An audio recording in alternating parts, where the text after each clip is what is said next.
Hi everyone, I'm Airier, and today we're going to be looking at more of the Amaris Civil War from Text Talks Battletech.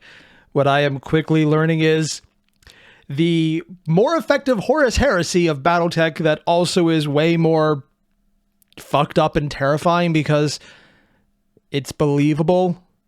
I don't like that it's believable. Stop making this believable!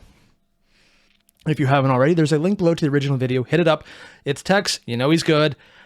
And goddamn, is this really just the icing on the WTF cake? That seems to be the accurate take on this one. Again, link below, hit it up. And we're done. Don't forget to leave a like, comment, subscribe. Let's just jump right into it. From Amaris' military funding, the periphery raised some 50-odd regiments. Kerensky was facing an actual war and defended what he could. Kerensky nearly died as he took to the field to defend his headquarters, piloting an Atlas on New Vandenberg.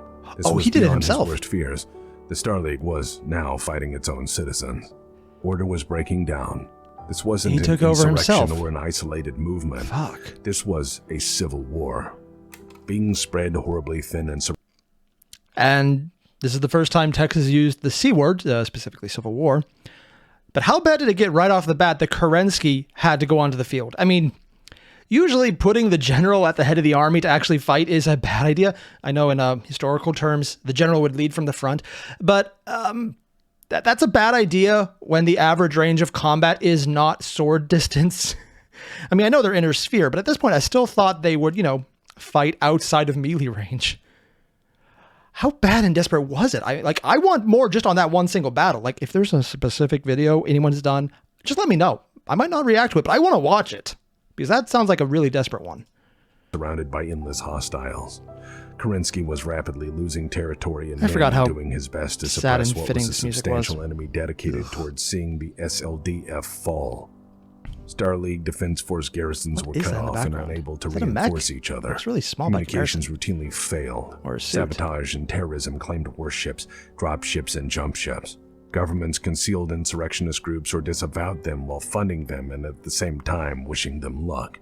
Kerensky was unwilling to use his full authority to crush the rebellion with maximum firepower. For total war against his fellow citizens, regardless of their Star League territorial status, was unthinkable.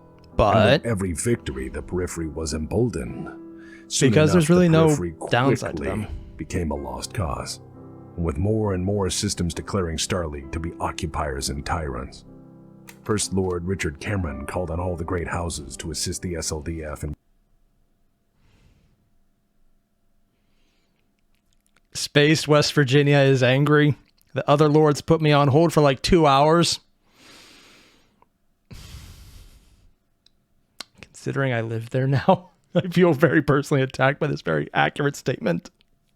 Putting down what he saw as an open rebellion to his just and honest rule. Bullshit! The great lords in turn all refused. Yes! Because this dumb kid had disbanded the High Council while pouting over Executive Order 156. The great lords saw the tax edict as the direct cause of the rebellion and reasoned that it was the First Lord's problem. After all, their militaries were diminished and far too small to help anyways. Yep! That's what the SLDF was for, they reasoned. Yep. Although I'm pretty sure they're lying about that. Like, there's literally no way they actually disbanded. Until Cameron had solved it.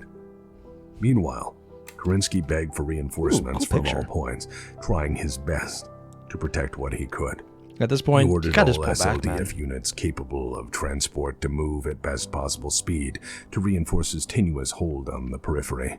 The heart of Star League, the Terran Hegemony, was emptied of its forces in a bid to reinforce Kerensky, leaving only skeleton crews to man defense stations and garrison those worlds. Oh, no. Yeah.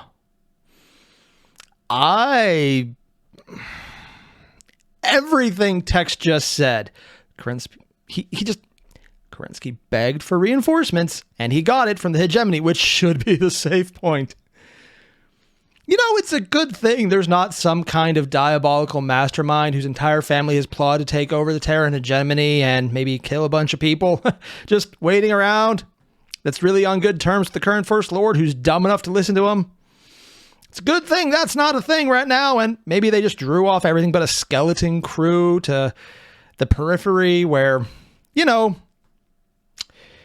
the fighting is, and they're really stretched thin, because even though they have the best resources, if you need it everywhere, you're getting nowhere, and they're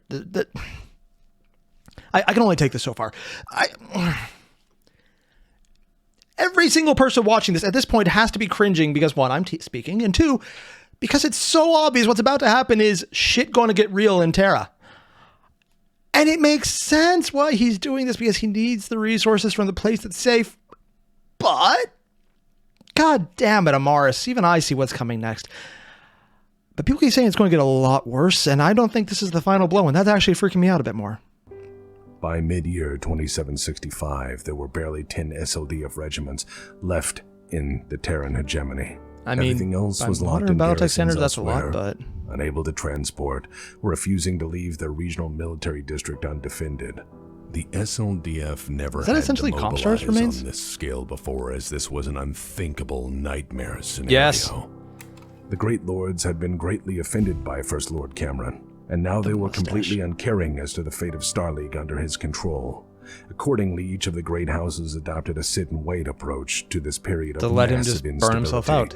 offering token assistance to the SLDF through transportation to the front and nothing else. Which many lords were quite... I just want to say right now, the fact that they're only offering token assistance to move people to the front, while they're probably intending it as a slap, which it is, and disrespect, which it is, and ultimately diminishing their ability to do their job, which it is. Yeah, if getting all those troops up there actually would make a difference, maybe it would be a worthwhile thing. But, and I can't believe I'm about to say this, the dickishness of the Lords is probably helping by keeping people in the inner sphere of Terra, within the inner sphere of the inner sphere. I'm just going to stop using an inner sphere, even though it's a circle within a circle is how it's actually set up on the map. They're just keeping people closer to the center where they're probably going to be needed longer. So it's probably just delaying the attack, but it's at least giving time for something to change. If they were willing to really just help out and get everyone to the front right away, it would just deplete everyone in the center where they're needed. Because, you know, the attack that's definitely not going to come. No, it definitely is. Content to watch this play out, defend their own holdings, and prepare to deal with the aftermath. Which is probably Many the smart choice. This would merely be the beginning. Yeah. Unfortunately, they were very right. The war in the periphery had become a meat grinder the SLDF had not prepared for. Huh. By the end of 2765, wait, are they all Urbies or just the one? Periphery were in dire condition. Cut off, surrounded, and refusing to surrender, the loyalist SLDF regiments found themselves snuffed out one at a time. This is where retreat is a good idea. With overwhelming nuclear bombardment. Oh, never mind, not an 13 option. entire divisions were glassed by nuclear fire for refusing to surrender or to join the rebels. Pleas from cut-off units went unanswered as Kerensky was himself desperately holding on to rapidly disappearing friendly territory. All he could do was listen as his forces died for reasons they couldn't grasp. I hate to say it, but I have an idea what's going to happen next, at least on Kerensky's end. Other than the obvious oncoming attack on Terra that I'm sure nobody sees coming, because the person who's going to do it is definitely not the person they think is going to do it, even though really from the outside, knowing who's evil already, it's very obvious. But again, irony. Despite all that, I think I know exactly what Kerensky's going to do, and because Battletech couches most of its action in real-world historical events, which is part of the reason it's such a well-grounded series, what's probably going to happen here is Kerensky's going to take the Russia-styled Scorched Earth. Specifically, not Scorched Earth enemies, scorching your own Earth and retreating so that you get breathing room, because if you can't maintain everywhere, you say, fuck all, y'all, destroy everything they could use, and pull back to where you can defend yourself. I don't know if it's going to happen yet, but that seems like the absolute best thing he could do right now. But it's also probably going to be a lot of fuck all, y'all, to a lot of planets. So that's not going to be good, probably. Because that would be the next step.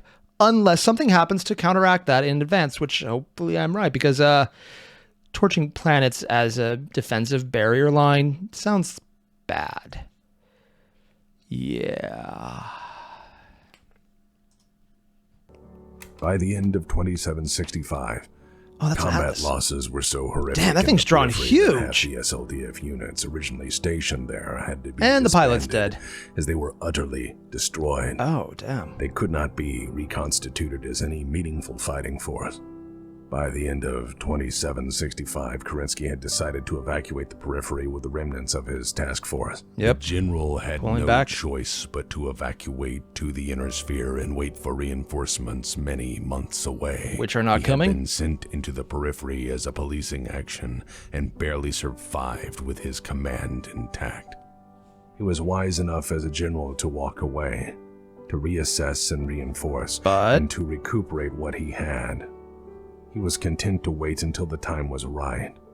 The Periphery War was an engineered, unwinnable nightmare scenario, and Kerensky had the wisdom to see through parts of it. He waited patiently. What part didn't he see through? Waited patiently to rebuild his forces with SLDF reinforcements from the Hegemony and other military districts. As the surviving SLDF from the Periphery uprising trickled in. And this is where the High Lords being assholes is hurting him, because he's waiting for resources that are not going to come because they're making them not come. But again, I think in the long run, this actually is probably helping more, just because if they were all out there, they just run back in, because it sounds like that's what he wants to do, and that's still just trying to run back into an unwinnable war. Yeah. Pulling back, and I mean, if Amaris wasn't going to come back in and say, oh, fuck y'all, which is probably going to happen, and then fuck things up in the inner sphere, the periphery could easily be retaken if they just countered by saying, okay, we're going to pull back, we're going to make a giant wave by getting everyone in one place, and then we go fuck up your shit in a big overwhelming force and just sledgehammer, blitzkrieg, all that stuff over everyone.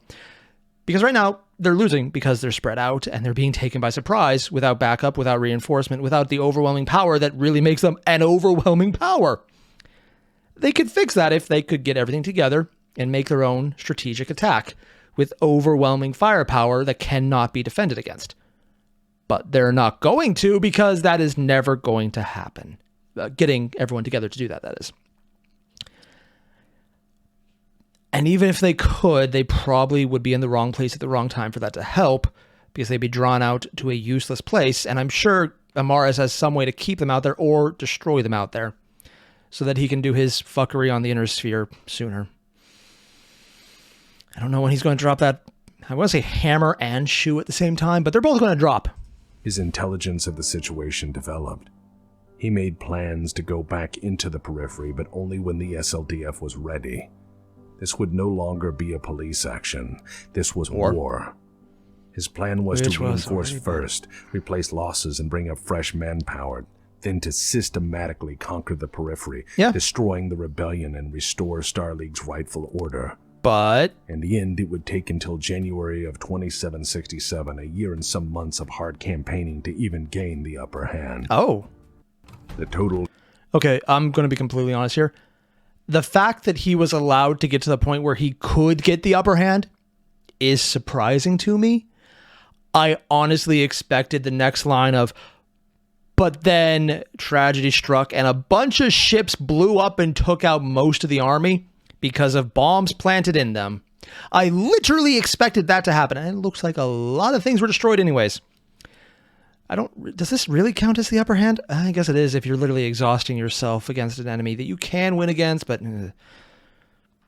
what is going to happen? The cost of the periphery uprising and rebellion to the SLDF was at the end of 2766 and beginning of 2767, 106 Did someone actually play this out in terms? Independent combat regiments lost.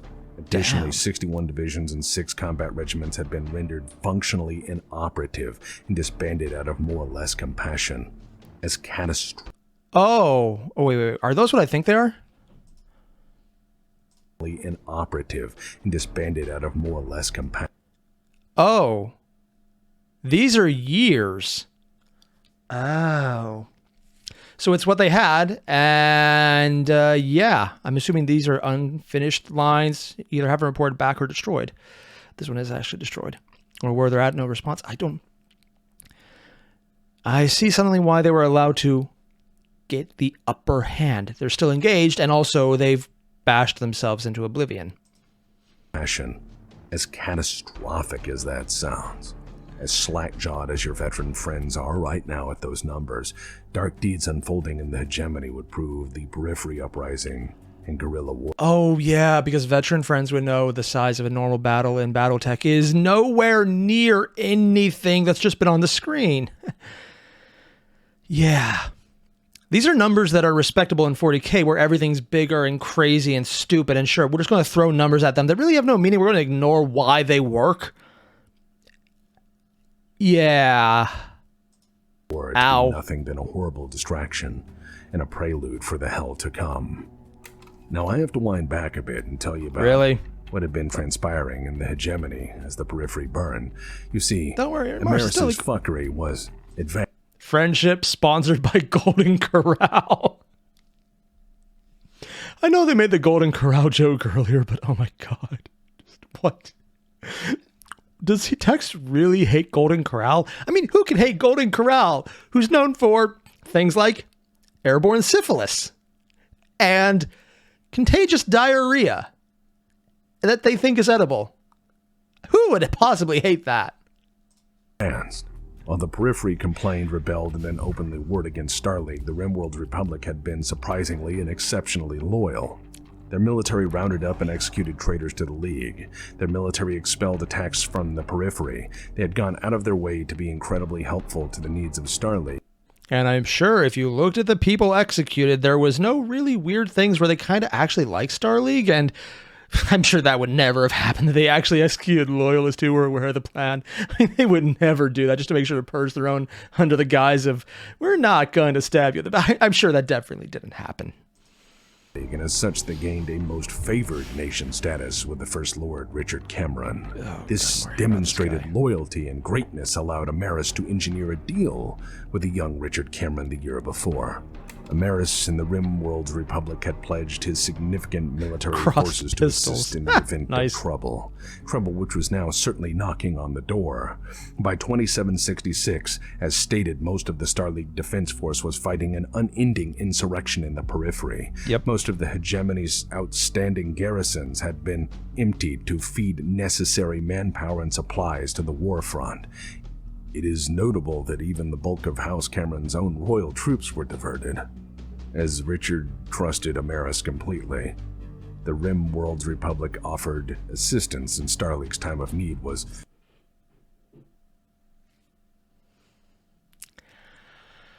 Oh, I thought they had already emptied out the garrisons, but no, apparently there was the personal garrison. Oh yeah!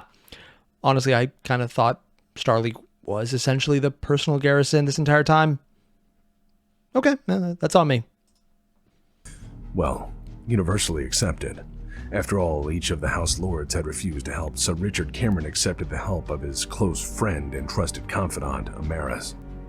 Through mass mobilization, he's the never going to see it Republic coming. Sent an enormous number of units to garrison That's a nuke. Now abandoned posts throughout the Hegemony. Some SLDF commanders obviously saw this as a problem and tried to raise alarm as they were able, but the signature of the First Lord pulled a lot of weight. These troops were loyal. Under Richard Cameron's blessing, the Rim...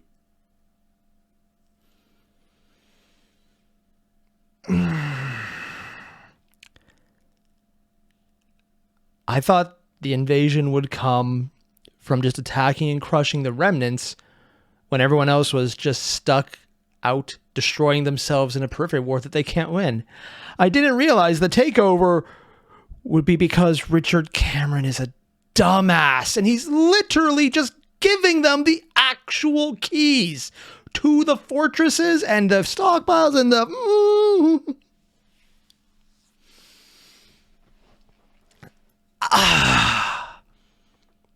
How has no one thought to assassinate Richard Cameron? Because at this point, there's probably at least a dozen High Lords and people in the SLDF, and probably Kerensky himself going, yeah, no, you really need a case of not having head. You know, I really should have phrased that better, but it stands. I just...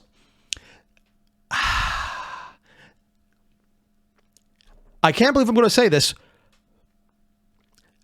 but the High Lords are too loyal. Because if one of them was a backstabbing bastard, and I can't believe none of them are at this point, to the extent necessary, that literally just killing him would probably avert most of this.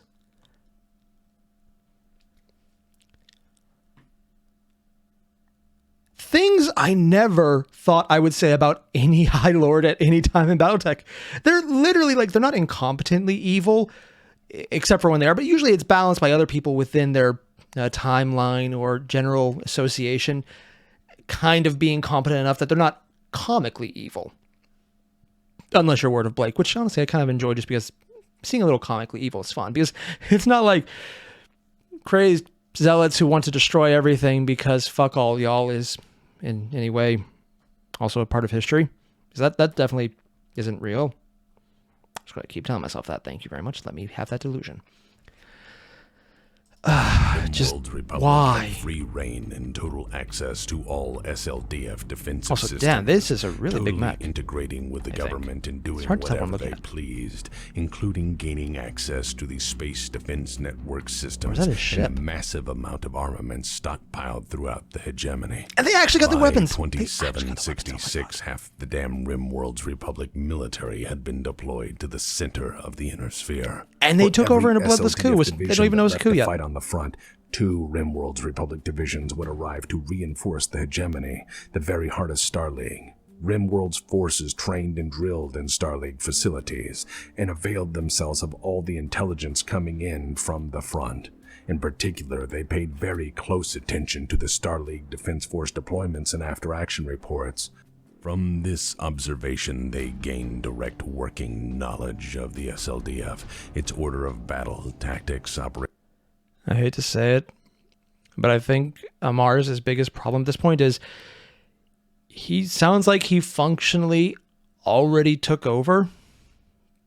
Hell, he could probably even convince Cameron to name him as a successor in case one of the traitor's High Lords, or Kerensky himself would ever try something. I mean, Cameron's dumb enough where I could see him signing off on that and then having a very tragic fall down all the flights of stairs onto a bunch of nukes. Shocking if that would happen, I swear. I just...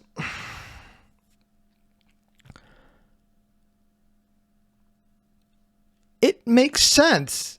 He seems loyal. I mean, even though we know he's not, because he's literally Palpatining this by setting up his own enemy. But he doesn't need to do anything else at this point because he's in charge. He just... As long as the war keeps going, which it sounds like it's going to, and it's going to be kept going because they really can't win when everyone's fighting against themselves because Cameron keeps being incompetent. I guess the only reason things are going to change is because you can't be incompetent forever while still showing yourselves to be competent because eventually you'll need to win. So you'll need to do something, and when Starleagues come back, maybe people will constrain him more. So I'm assuming just something's about to change. It's probably going to go bad. Oh, God. Operational deployments, warfighting capacity, and accordingly, its weaknesses. Through integration into hegemony defense systems, they gain working knowledge of the space defense that they systems, should never have been allowed to have. Oh my and God. armed caches throughout The the heart of the infosec right now is literally just the armies of the terrifyingly bad. RimWorld's Republic were perfectly poised for what would unfold. They took their time and prepared accordingly. With Kerensky far off fighting an insurrection and then open rebellion in the periphery and the RimWorld's military at his back, Stefan Amaris had decided it was well enough time to act. After all, Amaris' life had led up to this very moment. And here it comes. Driven by his own insanity, his own ego, his own madness, and to avenged, imagined, perceived wrongdoing to his family, his destiny, and his house by House Cameron and Starleague, Amaris had acted to undermine it all. And From succeeded. 2753 onward, he worked to befriend Cameron, saying yes when others said no, being friendly when others chastised, supporting him when others refused. From 2753 to 2766, Amaris had been the best friend of Richard Cameron, there for him in any capacity. And behind the scenes, he worked to destabilize Starleague from within. He pushed for the tax reforms that would in turn drive the periphery insane, and before that, the edict to strip House Lords of their power, abrogating many long-standing treaties in the process. He pushed the periphery to the boiling point and then ensured a determined and stubborn general was there to feed their worst fears and not back down. Yep. Through this all, Stefan Amaris built trust in the First Lord by always being the voice of kindness, friendship. Also, something I missed. The fact that Kerensky didn't back down is actually fueling the periphery war. I missed that early on because it just seemed like he was trying to be nice and talk people down, and I gave him credit for that. But also, he didn't immediately evacuate and reestablish an idea of what's going on when that seemed like it would be a thing. He took too long to do that because he eventually did pull back, but if he had done it sooner, it might have de-escalated the situation. Amaris probably had a backup plan for that, but realistically, he probably didn't need it because Kerensky is stubborn and he doesn't like to lose. And he didn't like fighting people because he's stubborn, because he thought it was a police action up until he absolutely was convinced it wasn't. So it makes sense, and he was exactly the right person to be in the wrong place. I didn't even notice that part.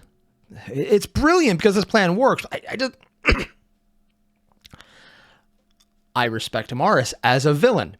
Because, god damn, he's being written as someone I absolutely hate right now. I just want to grab him and go, you dumbass! Not as much as Cameron, oddly enough, because at least Amaris is competent. Where Cameron is... I'm sure his genetic heritage doesn't involve that many non-forking bloodlines. Just most of them. In benevolence. And on December the 27th, 2766... Stefan Amaris took the final step. Finally killed him. Plan. Finally killed him. Stefan Amaris had such an enormous amount of trust in the First Lord that he was allowed to walk into the audience chamber with his personal bodyguard, and no one raised an eyebrow. After all this was normal, Amaris was often seen doing what he pleased in the halls of power, as he was a friend and trusted confidant of the First Lord. And he's going to do the execution for it, right? Amaris had brought a present, a gift in a carefully wrapped box. Richard Cameron accepted the gift like many others, finding underneath all that wrapping a jewel-encrusted, gilded, magnificent work of engineering, a laser pistol bearing the crest of Stefan Amaris. Does it blow up? In full view of all in attendance of the greater court, Stefan Amaris picked up the gun. He raised it to the light, showed how the jewels caught the sun and sparkled, and as First Lord Richard Cameron sat there staring at his prize, Stefan Amaris smiled and blew his fucking brains out. The audacity of this bitch. I mean, dear God, he gift-wrapped a gun, brought it into the First Lord's chamber with his bodyguards, with people who at this point, I'm assuming every person on defense was just working for Amaris already because Cameron let that happen. I hate to say this, Cameron is such a dumbass. I'm just going to roll with this one. I'm not even upset he betrayed Cameron because, dear God, it wasn't just inevitable and obvious. It was literally a case of, oh, how are you this dumb? Teenager, okay, yeah. Dumb teenager who literally has delusions of competence.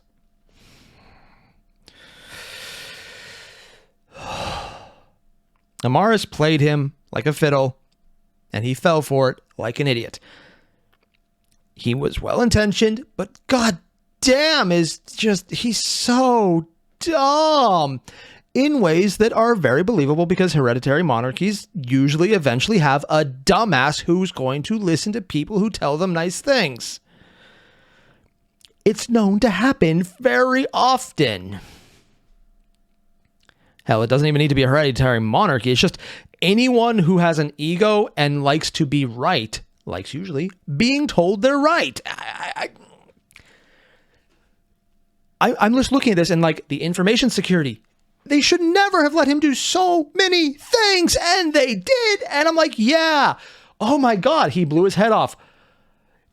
He could have got away with this so much sooner. The only part here that I think is just a blow to pride is that he did it in such an ostentatious, over-the-top way just to hammer home how much he was playing them. He could have probably done this in an underhanded way and no one would have saw it coming. He could have probably taken over Starleague, but he wants to be able to deliver the blow because of his own ambition. And I get that. That's asshole with power delusions, wanting power and to make a statement by, you know, shooting someone with a gun that they delivered to them as a present. That's very beautiful and glitzy and lasery. It's so infuriating that at every step of the way, Cameron is literally responsible for his own death almost as much as Amaris is. Because he's such a dumbass. I mean, yeah, whatever is about to happen next is probably going to make me hate Amaris more than just be like that, oh, you son of a bitch. Like that evil, respectable villain. Because I've heard he goes cray-cray and full-on sniveling, evil, conniving villain of a cartoon show. Right now it's just brutal and dickish and dastardly, but well thought out. And this is just a coup de grace. I don't know what's about to happen next. And all I can say is I'm both impressed and disgusted with Amaris, and I can't wait to see what happens next, because this is just part one of Texas Amaris Civil War, and I haven't even finished it yet. We just got to Cameron dying like the idiot he is in the most obvious way possible. I literally, who is allowed to bring, the fact that this isn't even an odd occurrence, he just happened to it. You don't do that. The security, the information security, the freaking, every step of the way he did the wrong thing. Oh dear God. It's moderately infuriating, but also believable because he's a dumbass with power. So if you haven't already, there's a link below to the original video. Hit it up.